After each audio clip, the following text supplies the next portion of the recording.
중국이 추진 중인 1대1로 사업 때문에 이미 한 차례 빚더미에 앉은 경험이 있는 스리랑카가 또 다른 항만 개발 사업에도 중국을 끌어들였습니다. 스리랑카는 중국과 분쟁 중인 인도 아래 있는 섬나라로 이번 항만 개발 사업 역시 인도를 자극할 것으로 보이는데요. 또 중국의 해양 진출을 저지하려는 일본에게도 큰 타격이 되죠. AFP 통신에 따르면 24일 스리랑카 정부는 수도 콜롬보의 동부 컨테이너 터미널 개발 사업을 중국 국영기업에 발주하기로 결정했다고 밝혔습니다. 당초 해당 사업은 일본, 인도 등이 2019년 5월 공동으로 개발하기로 하면서 ECT 운영회사의 지분을 49% 보유했습니다. 그러나 같은 해 11월 취임한 친중 성향의 고타바야 라자팍사 스리랑카 대통령은 올해 2월 인도와 일본 측에 일방적으로 계약 파기를 통보했는데요. 무주공산이 되어버린 ECT 개발 사업은 이날 중국의 손에 넘어가게 됐습니다.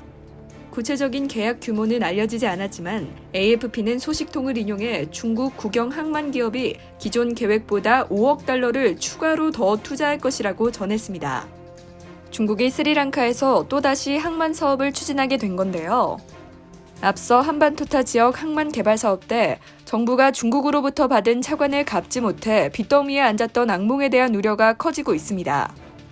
앞서 한반토타 항구는 중국의 대규모 차관을 들여와 건설한 신항으로 개발한 뒤 이용률이 저조해 경영이 어려워졌는데요.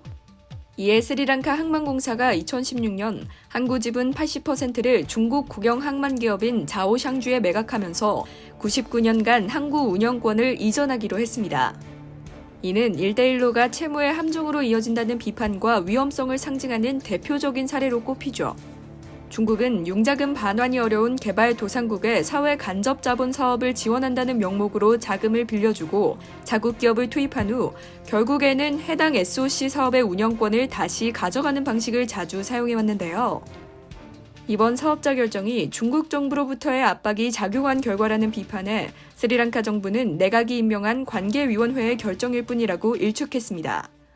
뿐만 아니라 스리랑카는 중국 1대1로 프로젝트로부터 14억 달러를 투자받고 콜롬보 인공섬을 건설하기로 했는데요.